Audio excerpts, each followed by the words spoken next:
The 33 sermons on Nibbāna were delivered by the Venerable Bhikkhu Kaṭukurunde Ñāṇananda in Sinhala at Mitrigala Nissaranavanaya Forest Hermitage. They were translated into English by the same Venerable monk, presently residing at Thotkul Forest Hermitage in Kandagedara Devalagam. Namo tassa bhagavato arahato samma sambuddhassa. Namo tassa bhagavato arahato samma sambuddhassa. Namo tassa bhagavato arahato samma sambuddhassa. Etam santam etam panitam yadidam sabba sankhara samato sambhupadhipati nissaggo tahnakyo virago nirodho nibbāna. This is peaceful, this is excellent, namely the stilling of all preparations, the relinquishment of all assets, the destruction of craving, detachment, cessation, extinction. With the permission of the assembly of the Venerable meditative monks, this is the 30th sermon in the series of sermons on Nibbāna. In our previous sermon, we discussed the way of liberating the mind from the grip of thoughts, which are comparable to the army of Mara, by means of the gradual and systematic mode of practice based on the twin principles of pragmatism and relativity. He also made an attempt to understand why the Arhat Samadhi of the Arhat, who arrives at the non-prolific state by gradually attenuating cravings, conceits and views, comes to be called Avitakka Samadhi, thoughtless concentration. This Avitakka Samadhi is the noble silence in its highest sense. It is not the temporary subsidence of thinking and pondering as in tranquility meditation. It goes deeper in that it routs the hosts of Mara at their very citadel, as it were, by penetrative wisdom. The other day, with special reference to the Sakkapanya Sutta in the Digha Nikāya, we outlined in brief a path of practice gradually tending towards the cessation of reckoning's bond of prolific perception. That discourse expounds a happiness, an unhappiness, and an equanimity to be pursued, and a happiness, an unhappiness, and an equanimity not to be pursued. We get a clear enunciation of these two kinds of happiness, unhappiness, and equanimity in the Salayatana Vibhanga Sutta of the Majjhima Nikāya. In that discourse, the Buddha gives an exposition of 36 pathways of thoughts of beings under the heading Chattinsa Sattapada, literally 36 steps of beings. They are listed as follows. 1. Chagehasitani somanassani, 6 kinds of happiness based on the household life. 2. Nekkammasitani somanassani, 6 kinds of happiness based on renunciation. 3. Chagehasitani domanassani, 6 kinds of unhappiness based on the household life. 4. Nekkammasitani domanassani, 6 kinds of unhappiness based on renunciation. 5. Chagehasita upekka, 6 kinds of equanimity based on the household life. 6. Nekkammasita upekka, 6 kinds of equanimity based on renunciation. The 6 in each case refers to the 6 objects of sense, namely form, sound, smell, taste, tangible and idea. Rupa, Saddha, Gandha, Rasa, Pottabha, Dhamma. Now, in order to acquaint ourselves with the 6 kinds of happiness based on the household life, let us try to understand the definition of the first kind, that is to say, form as the object of the eye. Chakkuviññāṇaṃ rūpānaṃ iṭṭhānaṃ kantānaṃ manāpānaṃ Manoramaṇaṃ lokāmisa patisaññuttānaṃ patilābhaṃ vā patilābhato samanupassato pubbē vā patiladda pubbaṃ atītaṃ niruddhaṃ viparinataṃ samussarato pajjati somanassa. Yang eva rūpaṃ somanassaṃ idaṃ bucchati gehasitaṃ somanassa.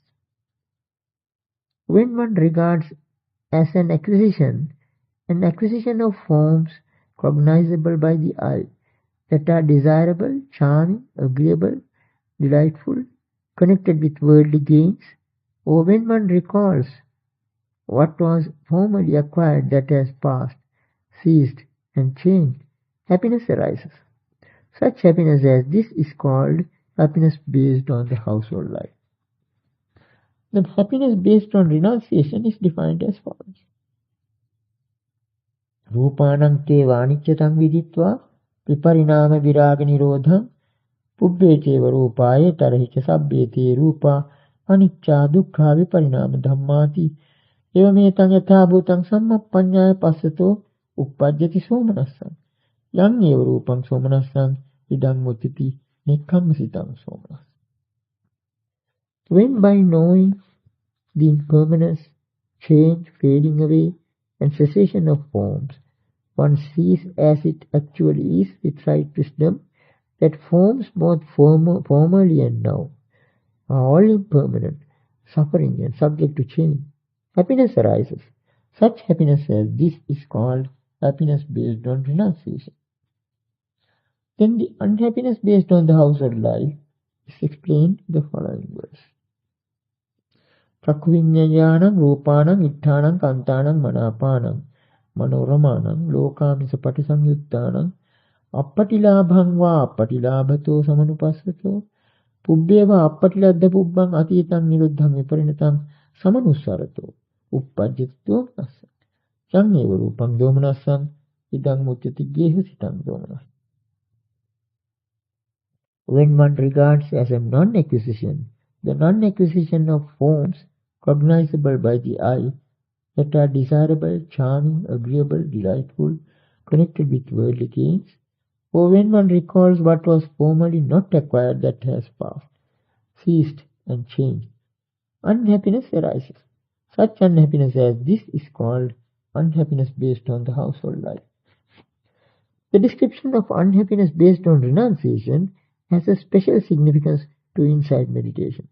It runs, Rūpānaṃ te vānicchataṃ viditva viparināma virāga nirodhaṃ pubbē ceva rūpāye tarahica sabbhete rūpā anicca dukkha viparināma dhammāti evametaṃ yathābhūtaṃ sammappaññāya disvā anuttaresu vimukkhesu pihaṃ upaṭṭhapeti kadāsu nāma aham tadāyatanaṃ upasampajya vihirisāmi yadariyāya tarhiyāyatanaṃ upasampajya vihiranti iti anutteresu vimukkhesu pihaṃ upaṭṭhapetu uppajjati pihāpaccaya domanassam.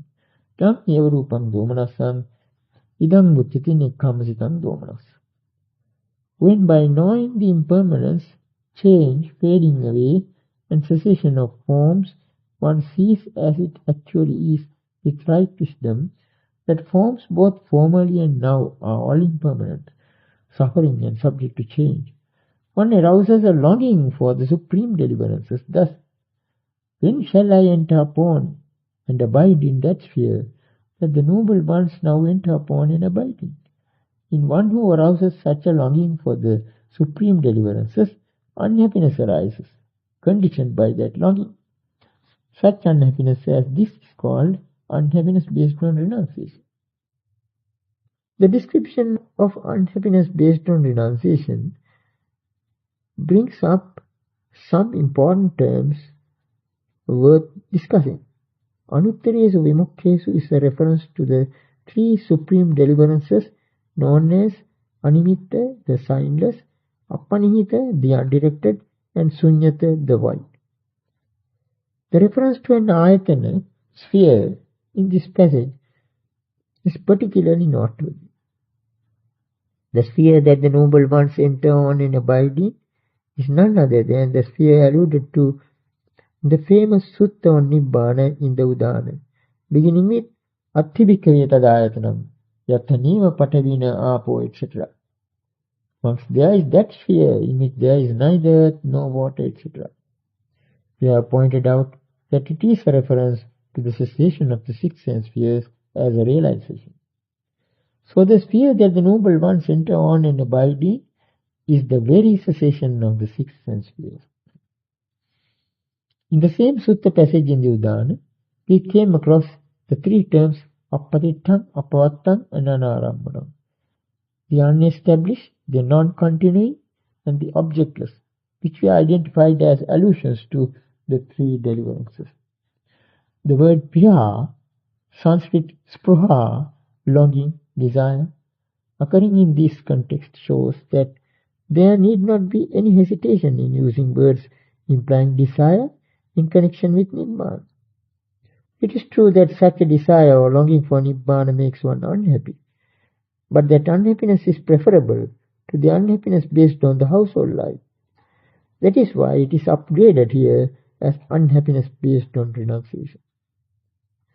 So far, we have quoted instances of the six kinds of happiness based on the household life, Trageha Sitani Somanasani, the six kinds of happiness based on renunciation, Channekamma Sitani Somanasani, the six kinds of unhappiness based on the household life, Trageha Sitani Domanasani, and the six kinds of unhappiness based on renunciation, Channekamma Sitani Domanasani. The six in each case refers to the objects of the six senses. Now let us take up a paradigm to understand the six kinds of equanimity based on the household life. Chakeha Sita Upekha. Chakkuna Rupang Disva Uppajjati Upekha Balasya Mūlhasya Putujjanasya Anodidinasya Avipāgajinasya Anādīnava Dassāvino Asutavato Putujjanasya Ya eva rupa upekha rupang sa nāti vattati tasmā sa upekha gesitati uchati. On seeing a form with the eye, equanimity arises in a foolish, infatuated worldling, in an untaught worldling who has not conquered his limitations, who has not conquered the results of karma, and who is not aware of the danger. Such equanimity as this does not transcend form. That is why it is called equanimity based on the household life. The equanimity of a worldling untaught in the Dhamma, who has not conquered limitations and defilements, and who has not conquered the results of karma, is incapable of transcending form. This equanimity is accompanied by ignorance. Then comes the description of equanimity based on renunciation, Nikkammasita upekha. Upanante vanichyatang viditva viparinama viraga nirodhang pubbhe keva rupāya tarheca sabbete rūpānicca dukkha viparinama dhammāti eva metang yatha bhutang sammappanyāya passato uppajjati upekha. Ya eva rupa upekha rupang sa ativattati tasmā sa upekha nekkammasitati uchati. Then by knowing the impermanence, change, fading away, and cessation of forms, one sees as it actually is with right wisdom, that forms both formerly and now are all impermanent, suffering and subject to change. Equanimity arises. Such equanimity as this transcends form. That is why it is called equanimity based on renunciation. The same kind of reflection on impermanence upon occasion gives rise to happiness, unhappiness, and equanimity, according to the attitude taken up. Unlike the equanimity born of ignorance, this equanimity born of right wisdom transcends form. That is why it is called equanimity based on renunciation. The Buddha speaks about all the 36 objects of sense, out of which we brought up as a paradigm the illustration given about the visual object, form. These 36 are called the 36 pathways of beings, Chattinsa Sattapada, in the sense that they depict the thought patterns of beings. In this discourse, the Buddha proclaims the basic maxim he employs in gradually channeling the thought processes of beings towards Nibbāna along these 36 pathways. The maxim is summed up in the following words: Tatra idam nissāya idam pajahat. Therein, depending on this, abandon this. This maxim has some affinity to the Paticcasamuppada formula. This means this arises. In fact, this is a practical application of the same formula. In the context of the path of practice, the dependence on one thing is for the purpose of abandoning another. There is an attitude of detachment in this course of practice. Based on this maxim, the Buddha outlines the way in which he guides one towards Nibbāna in 4 stages. The first stage in the gradual path towards Nibbāna is described as follows. Tatra bhikkave yāni ca nekkamasitāni somanasāni. Tāni nissāya tāniyagamma yāni ca gyehasitāni somanasāni. Tāni pajahata. Tāni samatikkamata. Evamete sampānaṁ hoti. Evamete samatikkamam hoti. Therein, monks, by depending on and relying on the 6 kinds of happiness based on renunciation, abandon and transcend the 6 kinds of happiness based on the household life. That is how they are abandoned. That is how they are transcended. In the same way, by depending on the 6 kinds of unhappiness based on renunciation, the 6 kinds of unhappiness based on the household life are abandoned. Also, by depending on the 6 kinds of equanimity based on renunciation, the 6 kinds of equanimity based on the household life are abandoned. So, at the end of the first stage, what are we left with? All what is based on the household life is left behind. And only the 6 kinds of happiness based on renunciation, the 6 kinds of unhappiness based on renunciation, and the 6 kinds of equanimity based on renunciation remain. This is the position at the end of the first stage.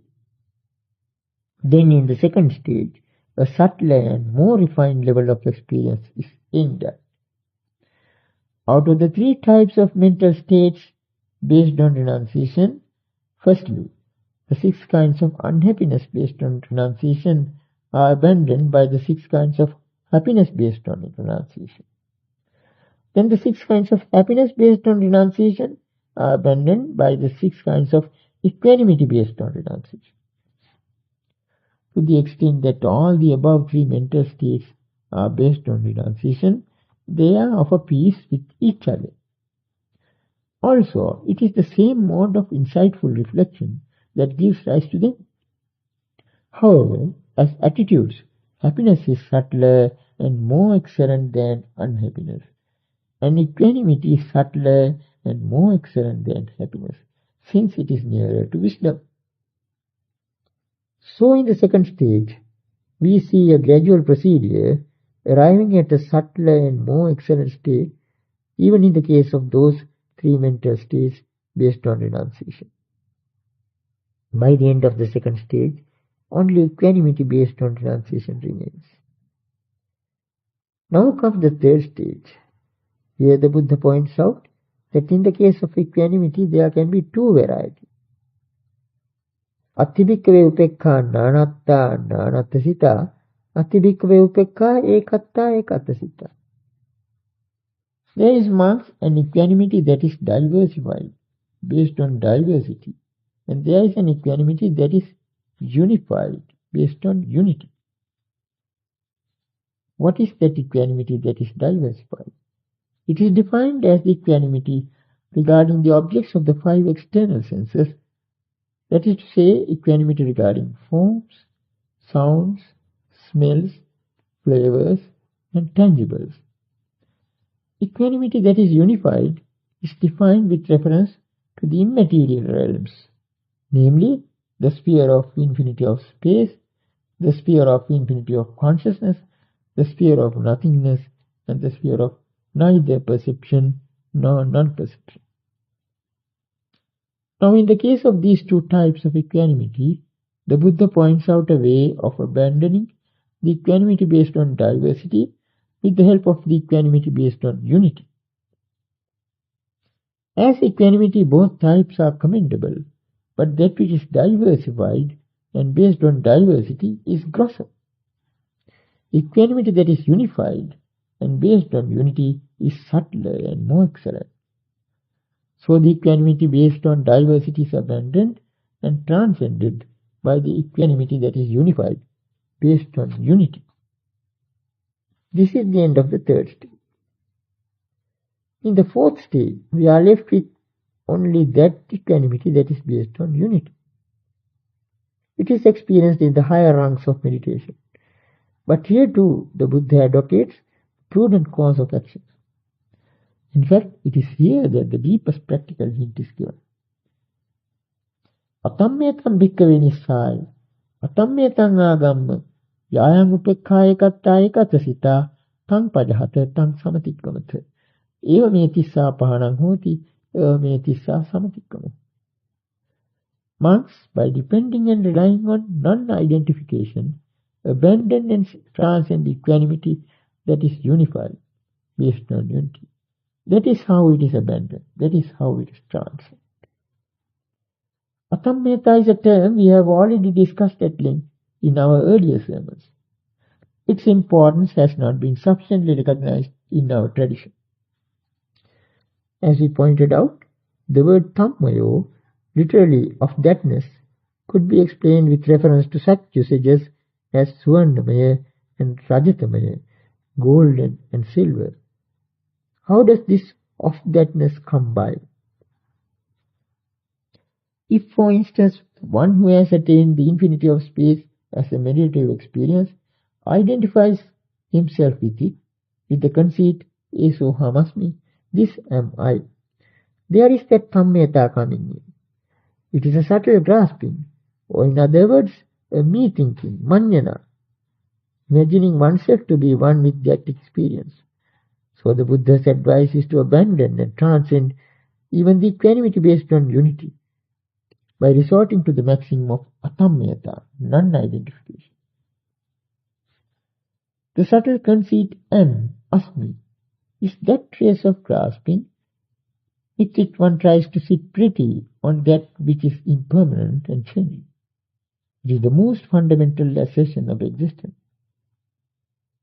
In the Sappurisa Sutta of the Majjhima Nikāya, we get a good illustration of the application of this principle of detachment made known by the Buddha. Sappurisocha ko bhikkave iti patisanchikati. Nivasanya nasanyatana samapattiya bhikkho atammeta buddha bhagavata. Yena yeni manyanti tato tang hoti anyathati. So atammetam yevantaram karit. Tāya neva sanyāna sanyādana samāpattiya neva attānukkam seti na parang vabbe ayampi bhikkave sappurisabha. But a good man, monks, considers that non-identification, even with the attainment of the sphere of neither perception nor non-perception, has been declared by the fortunate one in such terms as, in whatever way they imagine, thereby it turns otherwise. So he takes into account that very non-identification and neither exalts himself nor disparages others because of his attainment of the sphere of neither perception nor non-perception. This too, monks, is the nature of a good man. In the Sappurisa Sutta, the Buddha expounds the characteristics of good man. In this context, the term Sappurisa, good man, is used exclusively to represent a noble disciple, Arya Sāvaka. A noble disciple does not look upon his jhanic attainments in the same way as an ordinary meditator attaining jhana. His point of view is different. This discourse explains this viewpoint. A good man reflects wisely according to the advice given by the Buddha to the effect that even to the higher jhanic attainment of neither perception nor non-perception, the principle of non-identification must be applied, recalling the maxim made known by the Buddha. Yena yena hi manyanti tato tang hoti anyatha. In whatever way they imagine, thereby it turns otherwise. This is a maxim we had discussed earlier too. Manjana is egoistic imagining. When one thinks in egoistic terms about something, by that very me-thinking it turns otherwise. Due to egoistic imagining, it becomes a thing. And once it becomes a thing, it is bound to change and become another. The good man calls to mind that maxim, that norm, and refrains from exalting himself and disparaging others on account of his attainment. He does not identify himself with it. From this it becomes clear that atammyata, or non-identification, is the path to Nibbāna. So the Buddha gradually channelizes the pathways of thoughts of beings from the grosser to the subtler levels, and finally tops up by directing them to Nibbāna through non-identification, atammyata. Non-identification is the watchword for clinging free parinibbāna. The dictum tatra idam nissa idam padhatu, therein, depending on this, abandon this, which the Buddha expounds in the Salayatana Vibhanga Sutta, portrays a duality between attention, manasikara, and inattention, amanasikara. That is to say, the basic principle in this dictum is the method of encouraging inattention to grosser things by recommending a way of attending to subtler things.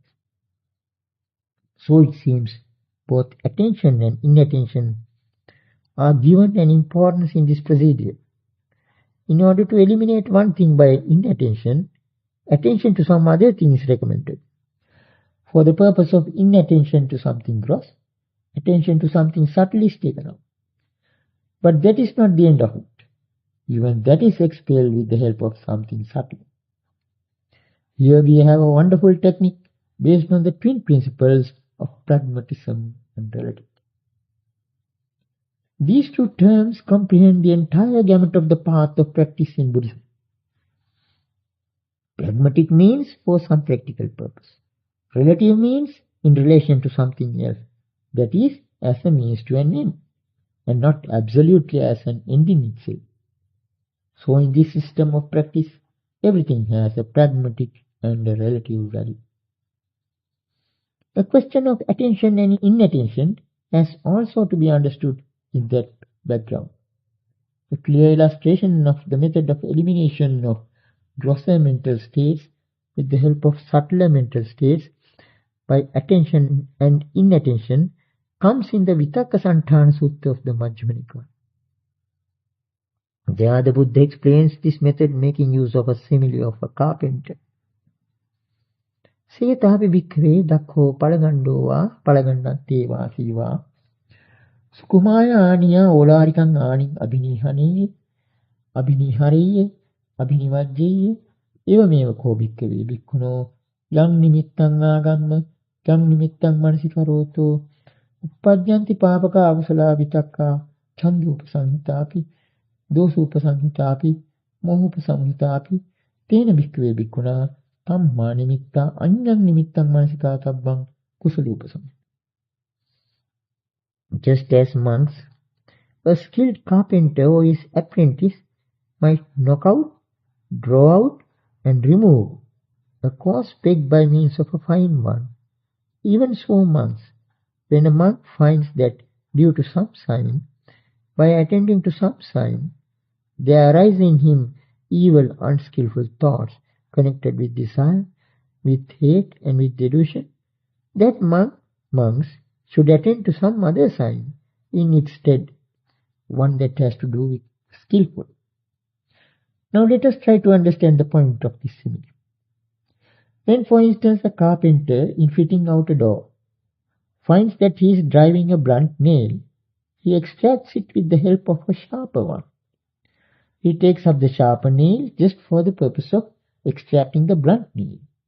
So also one resorts to a skillful thought to expel the unskillful thought as a means to an end. This kind of pragmatic and relative approach avoids tenacious grasping and dogmatic involvement. The spirit of the law of dependent arising runs through the entire course of Buddhist practice, culminating in atammyata, non-identification. The two terms kusala and akusala also deserve our special attention in this context.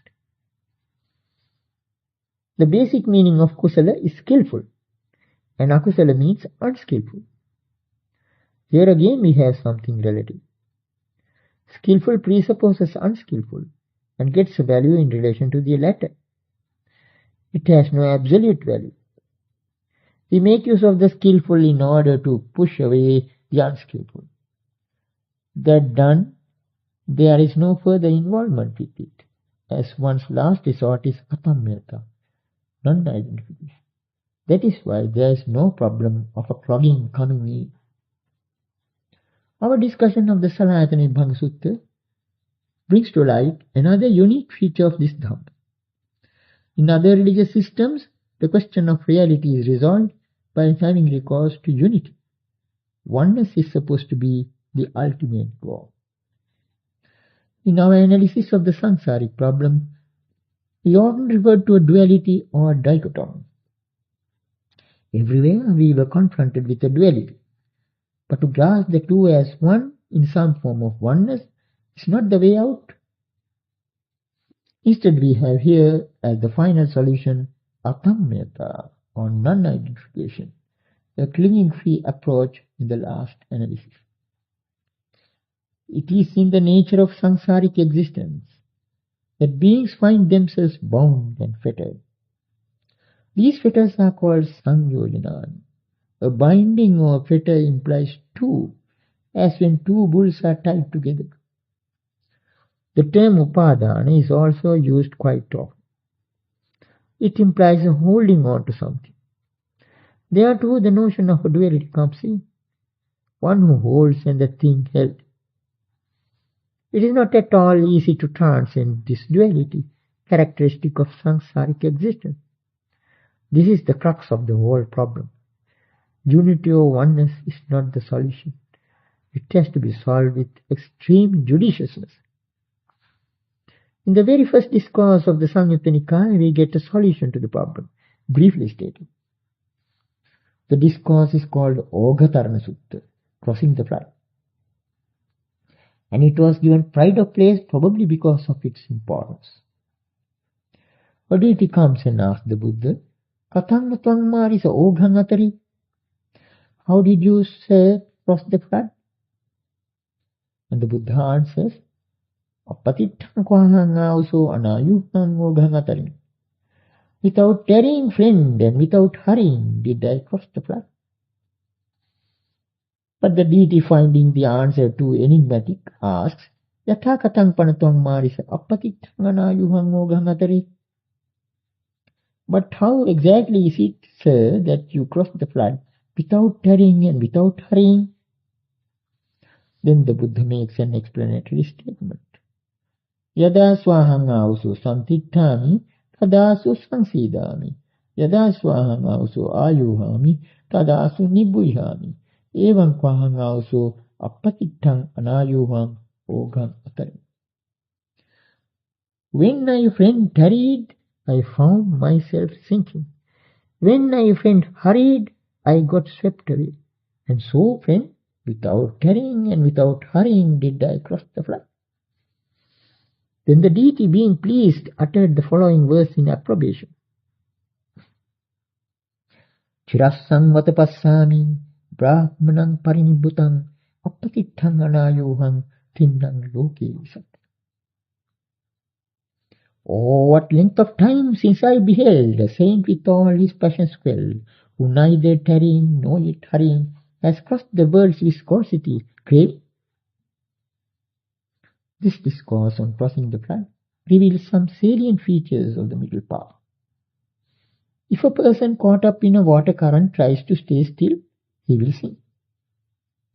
If he simply struggles to escape, he will get swept away. So, like a good swimmer, he has to avoid both extremes, and by means of a mindful and systematic gradual effort, work out his freedom. In other words, he has to strive, not struggle. So we can understand why the Buddha in his very first sermon, Dhammacakkappavattana Sutta, discourse on the turning of the wheel of Dhamma, proclaimed as the middle path, the noble eightfold path, avoiding both extremes of attachment to sensuality, Kāmasukallikaññoga, and self-mortification, Atthakilamatthaññoga. Here too the implication is that the entire round of existence is a water current to be crossed over by means of a systematic and gradual effort. In some of our earlier sermons, while analyzing the law of dependent arising, we made use of the simile of the vortex for easy comprehension. Now, if we are to take it up again, we may say that it is in the nature of beings in samsara to get drifted by the current of preparations, sankhara, owing to ignorance, avidya, and go on revolving between consciousness, vijnana, and name and form, nama. This ignorance in the form of the four perverted perceptions, namely, the perception of permanence in the impermanent, the perception of pleasure in the painful, the perception of beauty in the repulsive, and the perception of self in the not-self, gives rise to the runaway current of water, which keeps running round and round between consciousness and name. This is the samsaric vortex, samsara vata. Now, for instance, if we throw even a small leaf to a spot where there is a vortex, it also keeps revolving. Similarly, all over this samsaric existence, duality holds sway. Therefore, freedom from it can be won only by a subtle form of striving. That is why the Buddha used the two terms, apatittham and anayuham, avoiding the two extremes of stagnation and struggling. One has to cross the flood, going the middle way. When the Buddha proclaimed that freedom can be won only by the middle way, avoiding both extremes, the extremist philosophers of his day criticized and disparaged him, saying, "Then you are preaching a doctrine of bewilderment." We find such an instance of accusation in the Māgandiya Sutta of the Atthaka of the Sutta Nibbāna. The Brahmin Māgandiya poses the following question to the Buddha. Ajjatta santiti yameta mattha katannu dhirei paveditatta. That which they call inward peace, in what terms have the wise proclaimed that peace? The Buddha's answer took the following form. Naditya, nasutya, ñāṇananda, sīlabbhatenapi visuddhima. Aditya, asutya, aññāna, asīlata abbata nopitena. Ete ca nissajja anugrahaya, santo vanissāya bhavam jappi.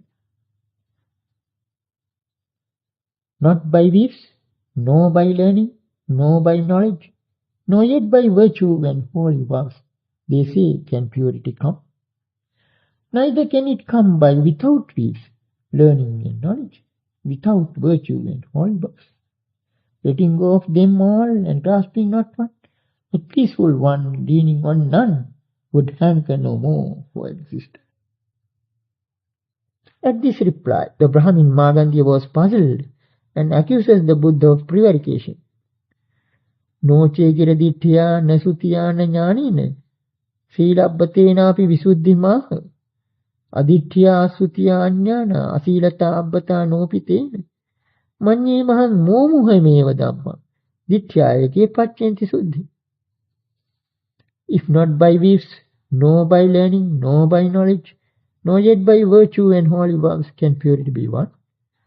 If it comes not without gifts, learning and knowledge, without virtue and holy vows, well then, bewilderment itself, I think, is this Dhamma. For there are some who claim purity by voice. Now these two verses call for some comments. Firstly, there is a minor problem about variant readings.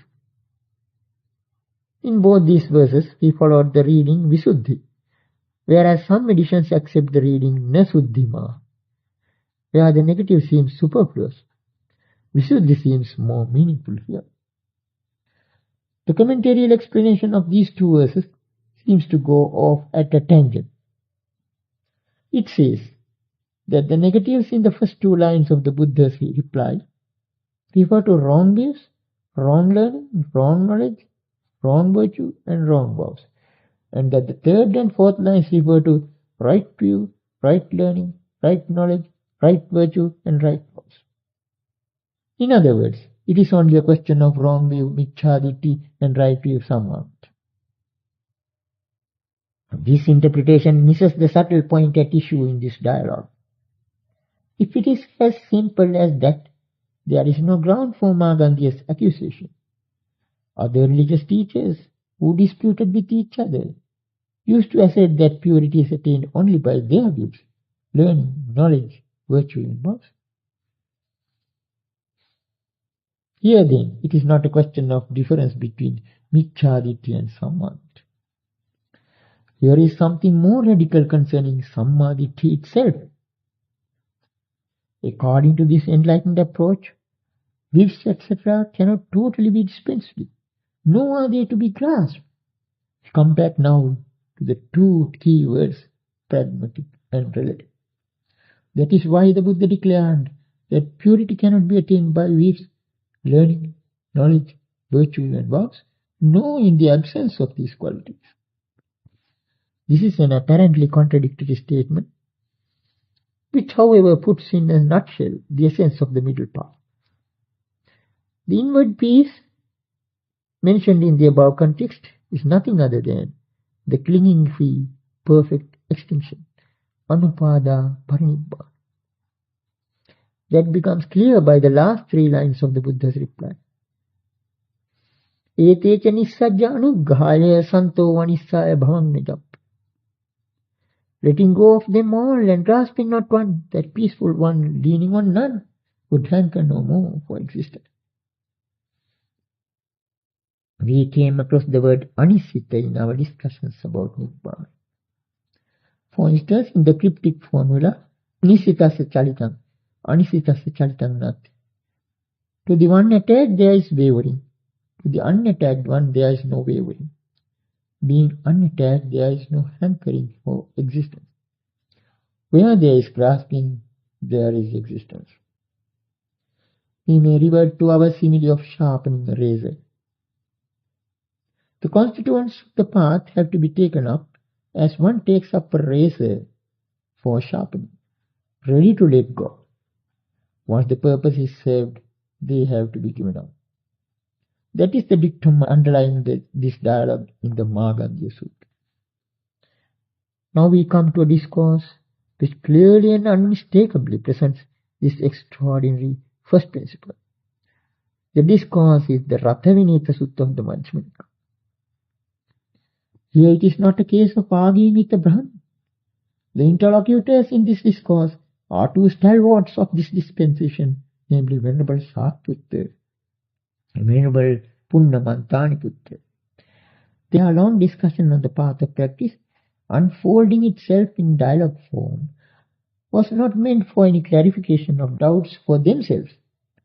It was probably inspired by a benevolent wish to help those Māgandiyas in the world who are ignorant of the pragmatic nature and relative value of the Buddha's middle path. For easy comprehension, we shall present this discourse in three parts. First of all, Venerable Sariputta poses the following question to Venerable Punnamantaniputra.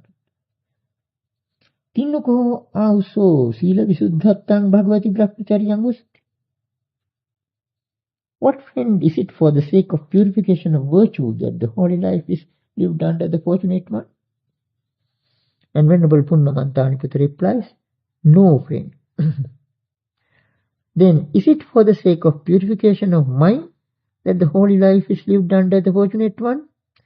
No, friend. Then is it for the sake of purification of will that the holy life is lived under the fortunate one? No, friend. Then is it for the sake of purification by overcoming doubt that the holy life is lived under the fortunate one? No, friend. Then is it for the sake of purification by knowledge and vision of what is the path and what is not the path that the holy life is lived under the fortunate one? No, friend. Then is it for the sake of purification by knowledge and vision of the way that the holy life is lived under the fortunate one? No, friend. Then is it for the sake of purification by knowledge and vision that the holy life is lived under the fortunate one? No, friend. The Venerable Sariputta asks, for the sake of what then, friend, is the holy life lived under the fortunate one? Friend, it is for the sake of perfect Nibbāna without clinging, that the holy life is lived under the fortunate one. So the ensemble of part 1 of the dialogue is that the holy life is not lived under the fortunate one for the sake of any of those purifications, but for something called Anupada Parinibbāna, perfect Nibbāna without clinging. Now, in what we would call part 2 of the dialogue, Venerable Sariputta highlights the contradictions in the answers given so far, somewhat like Markandeya. Apparently, there is some need for clarification. He asks, but friend, is purification of virtue perfect Nibbāna without clinging? No, friend. In this way, he asks whether any of the other stages of purification, up to and including purification by knowledge and mission, is perfect Nibbāna without clinging. Venerable Punna answers in the negative. Then Venerable Sariputta asks, Kimpanavuso anyatra imehi dhamme anupada parinibbāna. But friend, is perfect Nibbāna without clinging to be attained without these states? No, friend. So then it looks as if the trend of contradictions has come to a head. Now in part 3 of the dialogue, we find Venerable Sariputta rhetorically summing up the previous section of the dialogue. When asked, but friend, is purification of virtue perfect Nibbāna without clinging? You replied, no, friend. And so on, citing even the last negative response. And when asked, but friend, is perfect Nibbāna without clinging to be attained without these states? You replied, no, friend. And rounds up by asking with apparent exasperation, also imasta bhasitas athotattapo. How then, friend, can one understand the meaning of this statement? So rather dramatically, the stage is now set for Venerable Punnamantaniputta to come out with the deepest point in the discussion. Sīla visuddhim cheyahuso bhagavan upada parinibbānaṁ paññāpisse sa upadānaṁ eva samānaṁ anupada parinibbānaṁ paññāpisse. Friend, if the fortunate one had designated purification of virtue as perfect Nibbāna without clinging, he would have designated what is still accompanied by clinging as perfect Nibbāna without clinging. In the same strain, he goes on to apply this criterion to the other stages of purification, and finally brings out the absurdity of the other extreme in the following words. Anyatra cheyavuso imehi dhammehi anupada parinibbāna abhavisse putujjano parinibbāyeya putujjano yavuso anyatra imehi dhammehi. And if, friend, perfect Nibbāna without clinging were to be attained without these states, then even an ordinary worldling would have attained perfect Nibbāna without clinging. For an ordinary worldling, friend, is without those states. Now we can see how subtle this question is. Simply because it was said that none of the above states is perfect Nibbāna without clinging, they cannot be dispensed with. We have already discussed the significance of the Alagadupama Sutta in this concern. There we came across two similes, the simile of the raft and the simile of the water snake. To carry the raft on one's shoulder after crossing is one extreme. To take the water snake by its tail is the other extreme. The middle part lies between these two extremes. That is the implication of the above statement, that if perfect Nibbāna without clinging is attained without these states, then even an ordinary worldling would have attained it, for he has none of them. For further clarification of this point, Venerable Punnamantaniputta comes out with the simile of the relay of chariots. King Pasenadi of Kosala, while living in Savatthi, has some urgent business to settle at Saket. Between Savatthi and Saket, 7 relay chariots are kept ready for him. The king mounts the first relay chariot and by means of it arrives at the second relay chariot. Then he dismounts from the first relay chariot and mounts the second chariot. By means of the second chariot, he arrives at the third chariot. In this way, finally he arrives at Saketa by means of the 7th chariot. Then when his friends and relatives in Saketa ask him, "Sire, did you come from Savatthi to Saketa by means of this chariot?" he cannot reply in the affirmative. He has to relate the whole story of passing from chariot to chariot. Having given this simile as an illustration, Venerable Punnamantaniputta sums up the correct solution, the point at issue, in the following memorable words. Evameva ko avso sila visuddhi yavadeva chitta visuddhatta. Chitta visuddhi yavadeva dittha visuddhatta. Dittha visuddhi yavadeva kankha vitarana visuddhatta. Kankha vitarana visuddhi yavadeva magga magga jnana darsana visuddhatta. Magga magga jnana darsana visuddhi yavadeva patipada jnana darsana visuddhatta. Patipada jnana darsana visuddhi yavadeva jnana darsana visuddhatta. Jnana darsana visuddhi yavadeva anupada parinibbānattha. Anupada parinibbānatthaṃ ko avso bhagavati brahmacharya. Even so, friend, purification of virtue is purposeful as far as purification of the mind. Purification of the mind is purposeful as far as purification of view. Purification of view is purposeful as far as purification by overcoming doubt. Purification by overcoming doubt is purposeful as far as purification by knowledge and vision of what is the path and what is not the path. Purification by knowledge and vision of what is the path and what is not the path is purposeful as far as purification by knowledge and vision of the way. Purification by knowledge and vision of the way is purposeful as far as purification by knowledge and vision. Purification by knowledge and vision is purposeful as far as perfect Nibbāna without clinging.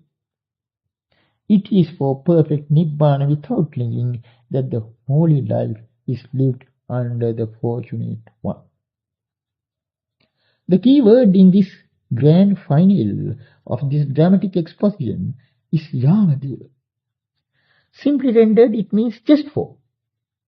That is the sufficing condition for something else. Properly understood, it is a watchword upholding the twin principles of pragmatism and relativity. In the light of the illustration by relay chariots, this watchword stands for that impersonal momentum or impetus required for any gradual course of purposive action, according to the law of dependent attention. So we see how the Buddha discovered and laid bare the first principles of a universal law conducive to one's emancipation. Here is a series of states in which one state is to be made use of for reaching another, and that for reaching yet another, but none of which is to be grasped per se. This is the distinction between what is called upadhi or samsaric asset and nirupadhi or the assetless Nibbāna. In the case of those meritorious deeds productive of samsaric assets, one goes on accumulating and amassing them. But for the Nibbānic state of nirupadhi, the assetless, there is a different approach. One state leads up to another, and that to yet another, in accordance with the simile of the relay chariots. But none of them is to be grasped per se. One grasps neither purification of virtue, nor purification of the mind, nor purification of view, nay, not even purification by knowledge and vision. Leaving them all behind and reaching the subtlest of them all, there comes the final let go to attain that perfect extinction without clinging, anupada parinibbāna. This is the subtlest truth in this Dhamma.